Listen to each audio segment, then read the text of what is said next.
In this episode of Sweet Independence, you're going to hear how really listening to your clients can build a thriving business and a very fulfilling career, and the surprising way Nicolas Cage fits into a brand. Welcome to Sweet Independence, the podcast for beauty professionals ready to build the business of their dreams. I'm Kristen Kinzel, founder of Utopia Modern Salon Suites. With 34 years in this industry, I've seen firsthand the power of independence and community. We'll ditch the stress, unlock your potential, and give you the clarity and confidence to thrive. Get ready to transform your career and build the fulfilling life you deserve. Your flourishing future starts now. Welcome back to Sweet Independence. Today we are here with Suzie Cote, and she works at our Tyler Point location in this beautiful suite. And if you're able to see it, or if you can imagine it, it's full of butterflies and some caterpillars and a lot of great branding. And I'm curious for you to start off by telling us about your butterfly theme and your branding. Thank you, Kristen. First off, thank you for inviting me to do this podcast. I think it's exciting always to have a conversation about something I'm passionate about, which this room is just full of things that really bring me so much joy, make me feel at home, and I hope resonate with other people. So the moths and butterflies, it's abundant, it's in there. When I decided to go independent, I'm pretty sure I was dreaming, and I just had the word emergence just stuck in my head, and I was like, that's beautiful. So to kind of rewind, when I was young, I was homeschooled as a kid, and one of the things my mom would do is plant parsley in the garden, and black swallowtail butterflies love to lay eggs on parsley, dill, fennel, if you want to do it at home. And so we would bring those little caterpillars in. We'd watch the whole cycle. They'd munch and eat, and then they'd go into their little cocoons, and then you sit and you wait and you try to find the moment that they come out and emerge. And they're so different, and they're beautiful, and it's clunky, but then they fly. And so the idea of metamorphosis, trust the process. You've come into one being, something's happening, you just got to let it happen and know that at the end it's going to grow and emerge. And so emergence for me, going from where I was at my salon before, knowing things were uncomfortable and choosing to fly.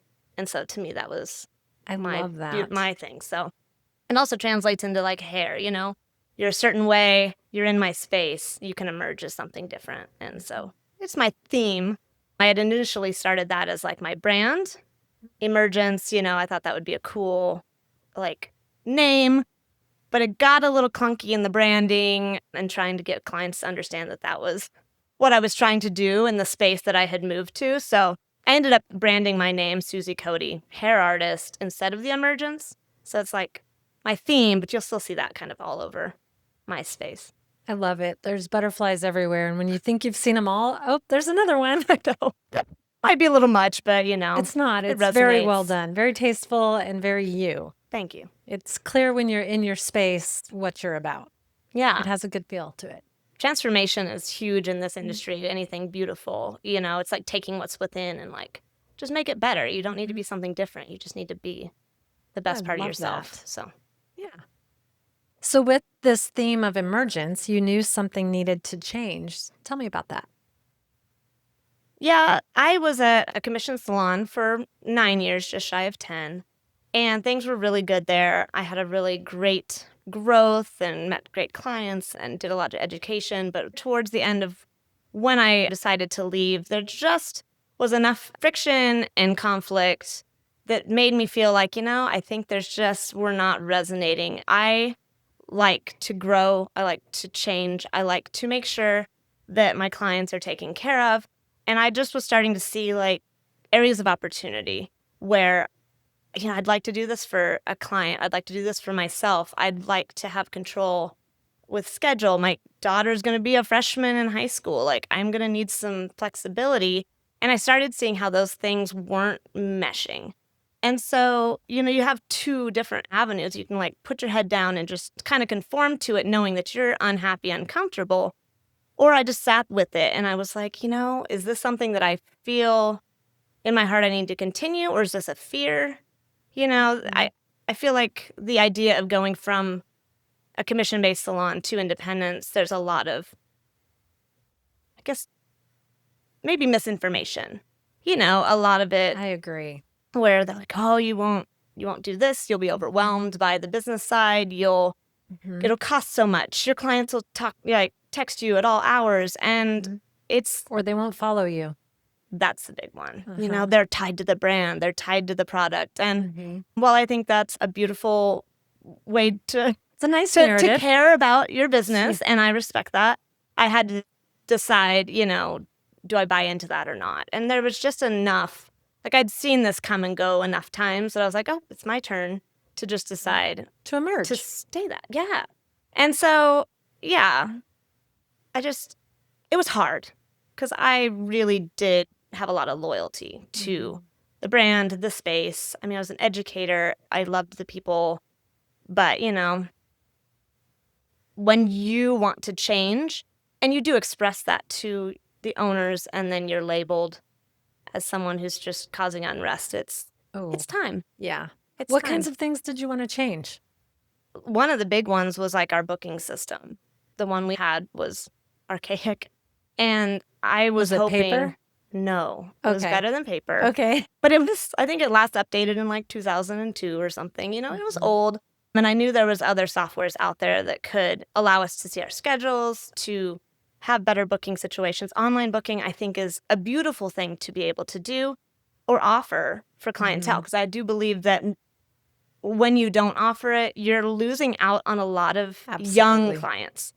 I'll tell you Even what, older people. if I go and I'm between two different places to get, say, for massage or something, and one place has online booking and one doesn't, like my schedule is just chaotic between my two kids, my husband, my own work schedule.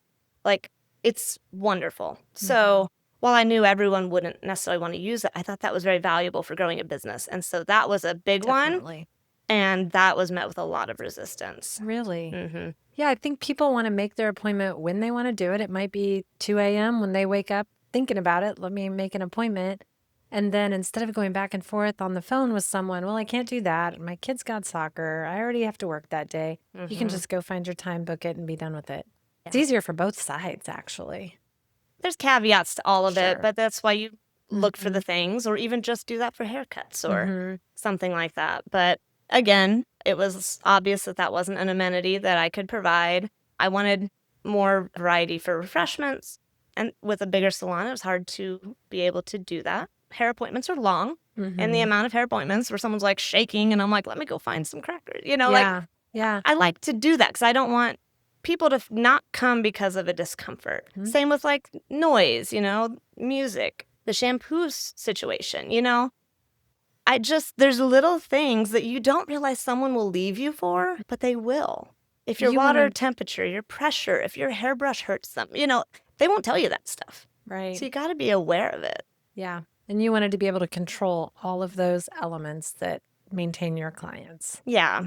And keep Because them there was enough comfortable. that I could do, but it turns out moving and changing. I went to a space before you opened here because this wasn't available yet.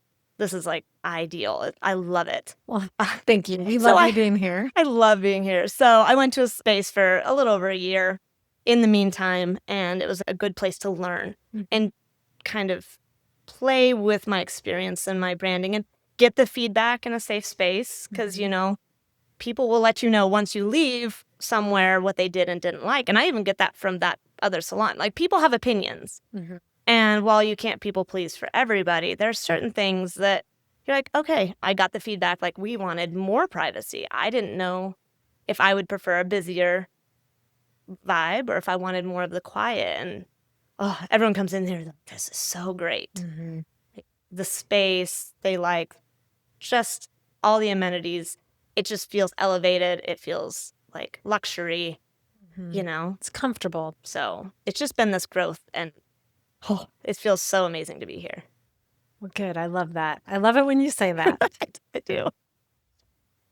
So what I'm hearing you say is that feedback allows you to make the changes to make the experience better.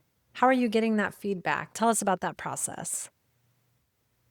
I like to ask a lot of questions. I really enjoy picking people's brains and being curious. I always try to stay away from like, what did you hate? I try not to get into the icky side of like complaints. So say it's a new client, they come in from somewhere else. give me the overall view of like what went wrong, what didn't you like, what do you like, and then as you build that relationship, it's usually over a couple appointments where people finally open up. So lots of asking questions. I'm a big believer that almost any mistake or challenge that comes in an appointment almost always comes down to your consultation, and you can figure out like, are they tender-headed before the appointment starts? Because if they are, then your appointment's going to be a lot better because you didn't wait till the shampoo and they're cringing, Yeah. Do they have psoriasis? Do we have eczema? Do you dislike touch? It's even as simple as you come in for a free consultation and I'll ask them if I can touch them beforehand. It's like it just builds that kind of comfort. Obviously, I will. We're a hairdresser, but there's just a certain amount of building trust. And as you start to build that trust, people do open up about what they'd like. A lot of my clients that I get come to me because they're just not quite happy. There's just little things like a styling thing, color. I really enjoy color and color theory.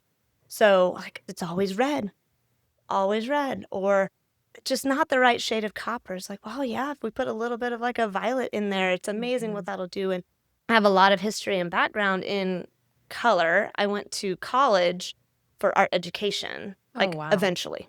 I didn't end up finishing because I was blessed with my daughter, but I got 3 years towards that. So like the color wheel is just near and dear to my heart. And like the shadows and highlights and the laws of thirds and all these different ways to create an art piece you can do with color. So, if someone gives me a picture like, sorry, it's AI, it's like, yeah, it is. But you can still get the idea. Yeah.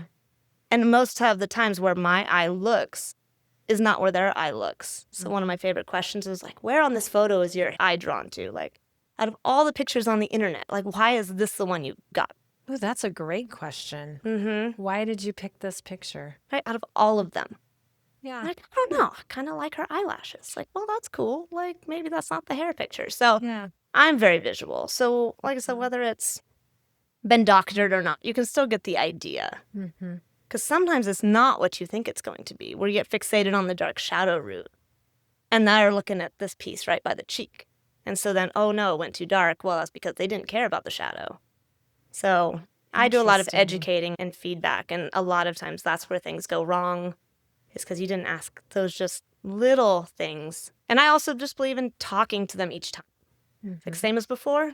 No, it's any challenges and concerns. Anything popped up, we've got a weather change. How your hormones doing, Yeah. There's so much that changes each time. How much time do you spend on a consultation on average? Not a free scheduled consultation, but one where you've got a color client coming in, you've seen her 10 times, she's coming in for her 11th appointment with you.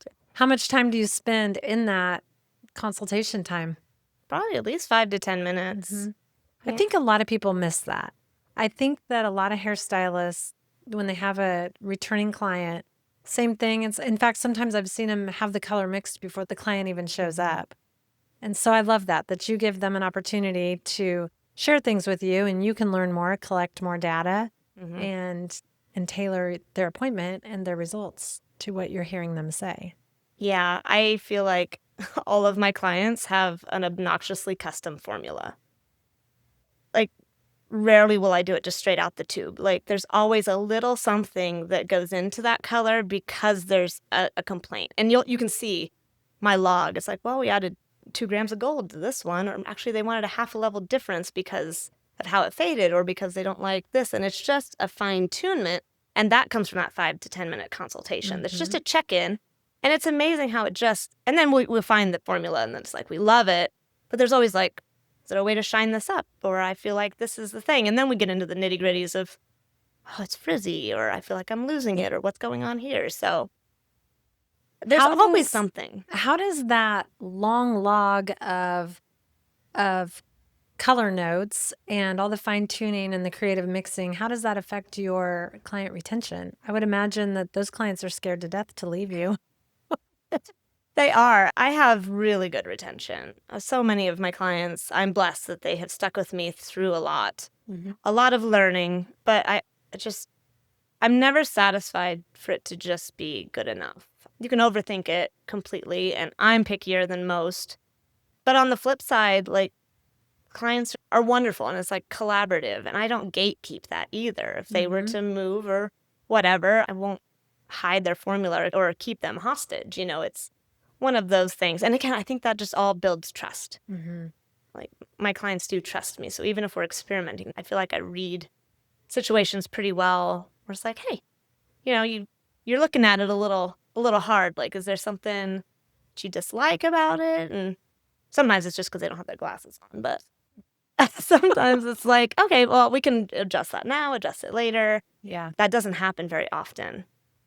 But a lot of my guests that I've had for a long time, it's because they know I'm not going to hide something or do something that There's a lot to be said is about weird. trust. I think sometimes that gets overlooked too, that trust is a big thing. They have to know that they can tell you. I love you talk about how you listen and you do long consultations. I think that builds trust, and they know that they can tell you, that they won't hurt your feelings if they come in and say, this time it was a little too gold or a little too cool, and they can trust you and tell you that. I think that's super powerful. Yeah, and they can tell me, like, "Oh, I'm not so sure I liked that." And I'm not going to get offended. I'm not going to tell them it was their hair was the problem. Like, sometimes it's like, I don't know, it's that medication. Like, it doesn't, Yeah. But in general, it just allows for a good relationship, because that's all this is. It's a relationship where we get to hang out and then get a good result at the end. I value that. I know there's hundreds of hairdressers in the city, and that they choose me, and I take that very seriously. And so, like I said, I want this place to be like a sanctuary for them. If they want to talk and they want to have the whole time talking about anything, like have a little therapy session, that's great. If you don't want to and you want to read your book and all that, we'll do that. I try to cater my music to what I think they want. If someone tells me they love Chapel Roan, like, we're going to play some Chapel Roan. Like, it's silly things. So if someone comments on the music, especially, oh, I love this. I'm like, I got it, because it matters. All the little things matter. So speaking of little things, I notice you have a little magnet over here, a little Con Air Nicolas Cage thing. Why is that there? Oh my goodness. To know me is to know how I feel about Nicolas Cage. It's a not so secret, but intimate detail. So, Is he your hall pass? oh, no. Quite the opposite.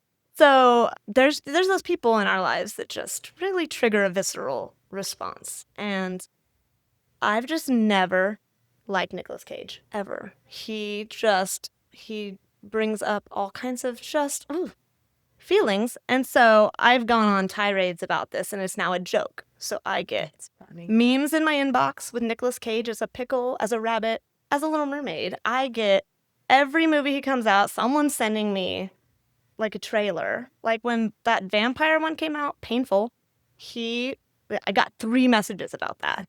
So my brother, he had known that I don't like him, obviously. And he's like, you're a hairdresser. So he gets this magnet for me.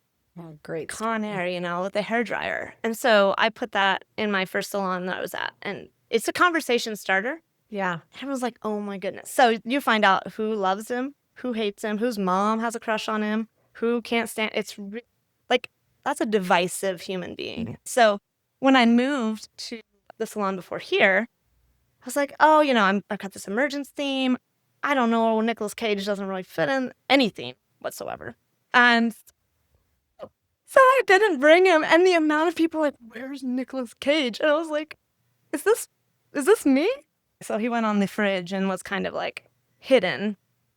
And yeah, so when I moved here, and now it's like more visible, people are like, oh my goodness, you have him. It's so great. So all that to say, like, someone asked me, do you hate Nicolas Cage or do you love to hate Nicolas Cage? And I think it's true on both sides. He is just a horrendous actor. Horrible. The worst. Can't stand his voice. Can't stand his face. There it is. Do you have clients who love him or you conflict with? Uh-huh. Yep. And I just pat him on the back, tell him bless your heart, and move on. That's funny. Yep. That's a good story. I think when we started talking about it, I thought you were a fan. So that had a twist. Oh, yeah. Yeah. Yes. It's definitely one of those fun fun things, and most people have. Like, do you have an actor that I can't stand? that triggers you? Not that I can think of. I'll think of it some random It could time be and I'll Nicolas let you Cage. We know. can share. Okay. I'll dive deep and see if I can Fantastic. find my hate for him. Exactly. We can bond over that. Exactly. I'll send you a meme. That's great. That's fun. Yep. You know, in this industry, it is extremely common for hairstylists, especially, to be people pleasers to a fault. And you mentioned that you are a recovering people pleaser earlier today. Mm-hmm.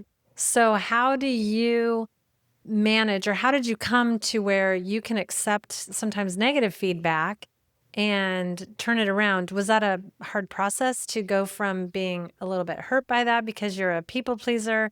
Tell us about the transition from there to now. Yeah, that's a really great question, and that is loads of therapy to get to that point. But you gotta find your identity as who you are without it being crushing to be criticized for what you do. And I think part of it's being an artist, having that artistic background, because I can make a picture, I could make a pot, and two people can look at it and think very different things. And I had read a quote a long time ago. I can't even remember who said it. It was in a magazine. And it said, you can give someone the best steak dinner that could ever be made. Tender, juicy, perfect. But if they ask for salmon, they do not care about your steak.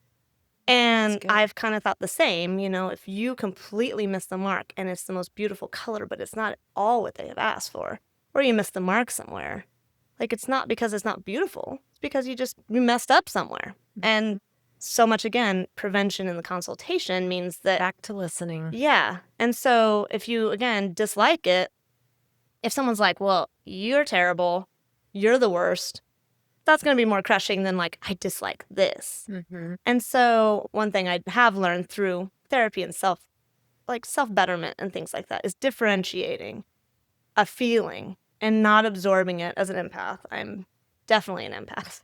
And realizing that those are their feelings, these are my feelings, and there's somewhere in the middle that we can meet without having to take it all on. Mm-hmm. So a lot of times it's because, again, not understood, I guess, setting your ego aside and allowing that feedback makes me a better person, because now my formula is even more fine-tuned the next time if they give me a chance. And that's the big part, is if you can retain them enough. So I've always said with color, I'm more risky because I can adjust it. I can change it. As long as that hair is in good shape on their head, I can change it. A bad haircut, it's a little harder. It's a little harder, so I'm a little more conservative on that. Yeah, there's nothing worse for losing trust than cutting more hair than someone wanted to have cut. Mm-hmm. Cut it too short and yes, you lose them forever. Yes. It's the shoulder length. Yeah. A lot of people, your hair is shoulder length. My hair is shoulder length. Yeah. To us, this is shoulder length. Yeah. And that is a really big problem. We've all heard the over the ear. Yeah. Do we want it covering the ear over the ear, or do we want it over the ear? Same with, I asked someone what ash was. Like, oh, I don't like ashy hair. And they meant gold. Really? Because they're throwing the lingo out there. So when someone says, I want an ash tone, it's like, what's ash to you? I remember when I was doing hair, I would hear this a lot. I just want an inch off. Well, what's an inch? I mean, some people's inch is this much, and some people's inch is this much. I literally would show them on the comb, this is an inch. Is this what you're talking about? Yeah. And 9 times out of 10, that wasn't what they were talking about. So you get that wrong and you've lost trust. And in that case, a lot of times you've lost them for good. That's hard to get them back. It is. But you're right. Color can be fixed. It can be changed pretty, not easily, but it can be done. And especially if you're someone like you, who's a color expert, who knows exactly what to change and understands color theory and how to change it and get them to where they're seeing what they came to see. And color theory is the same regardless of your color line. You know, there's adjustments. You know, I had really honed in on the color line and had it, I think, just down to a science, and had to completely change when I went independent, which was one of the most terrifying parts of going independent, is realizing I had used all of one color line, one product line, and because it was exclusive to that particular salon, and I could not. So it's like it was anything, it was nothing else. And then I went to everything else, but not that. Oh, yeah. But realizing that blue cancels orange and violet cancels gold, no matter the color line. Mhm. If you know those things and you just Mhm. really hold down to it, you're just calibrating the little nuances. Like, is this a pinky violet? Is it a blue violet? Okay, we can wiggle through there. So that was very challenging, but honestly, it gave me a lot of inspiration. Like, I felt excited again. And the other thing too with being independent and having all the options is if my color line, I can't get it, I can You can switch. change. I Yes. can get a different one. I can adapt for the hair. So I'm actually finding I can be more successful because I have so many tools. It's No almost limits. overwhelming how many tools I have. So being independent has just given me so much creative freedom in a way that was very terrifying because I do worry about these things, and I just want to do well. But, thankfully I had clients who were just so patient, so good, and I really didn't have any major problems switching. It was one of those things that I hyped myself up before leaving. But then realizing that just because you're independent doesn't mean you're alone. I had a community. I've had people I can reach out to. Like, it's actually way more involved than I thought. And even here, like, I am amazed within this salon, like, how everyone comes together. There's a lot of community, but not in a way that just feels overwhelming or cliquey or unsettled. It's just like you could pick someone's brain or pop in and just have that conversation. But the balance is you can close your door and and have some space. Yes. Yeah. Without feeling closed in. Yeah. It's protecting my peace. I feel like my life is better and more peaceful, and that just emanates into everything. Just knowing being independent, I could never go back at this point.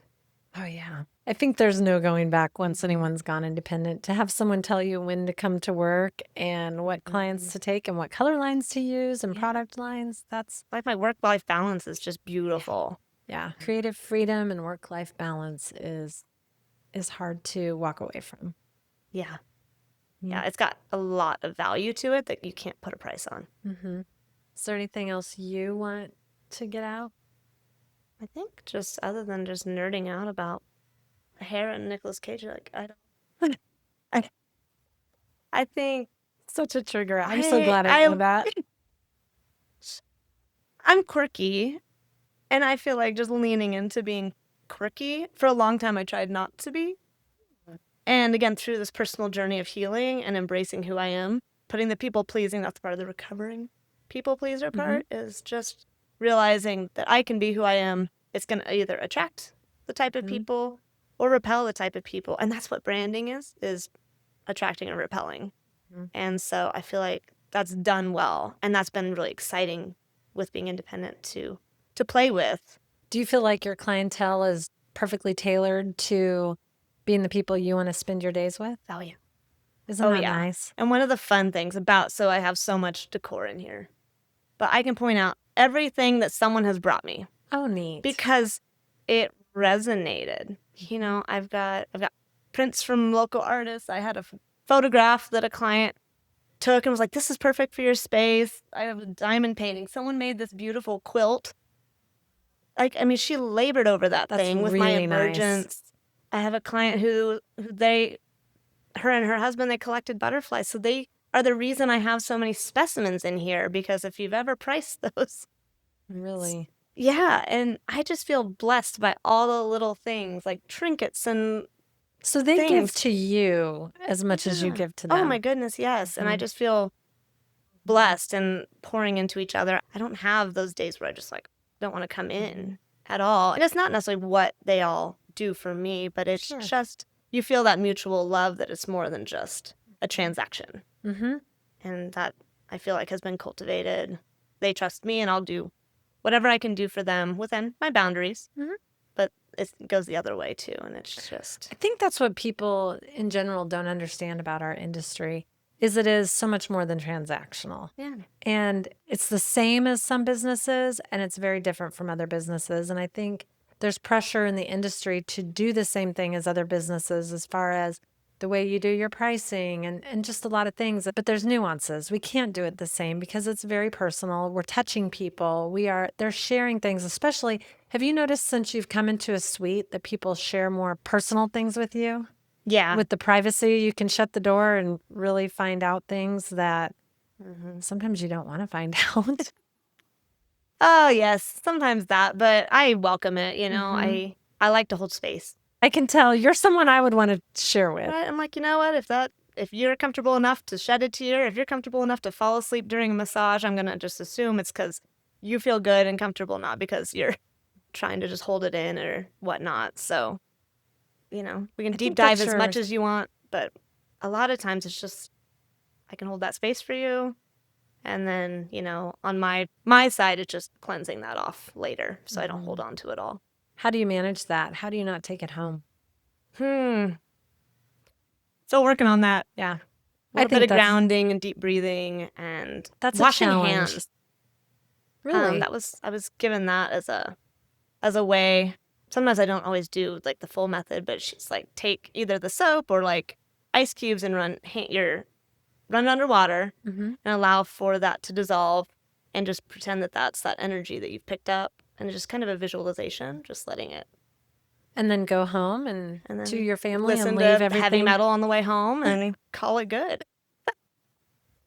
I love that. I love the washing your hands because that is hard. In a day's work, you can hear about something happy, an engagement, a new baby, and you can also hear really sad things, a bad diagnosis, a death, terrible things. And all day you're riding that roller coaster, and then you've got to transition and go home to be available for your kids, your family, your personal life, your own time. So I really love what the visualization and the exercise of washing your hands. I'll never forget that. All kinds of suds. Yeah. Just let them slowly go away. Yes. We need to wash our hands anyway, so why not make it spiritual? Especially this time of year. Why not? That's great. I love that. Well, Suzie, thank you so much for not only being game for doing this, but being excited about it and being a great guest, and especially for letting us use your space and get to feel it and enjoy the butterflies and your branding, and just you can really feel the space. So I appreciate you letting us do this here and experiencing that. Thank you for listening. If you've enjoyed this episode, please be sure to like, subscribe, and share it with a friend who might enjoy this conversation as well. This show is part of the ICT Podcast Network. For more information, visit ictpod.net.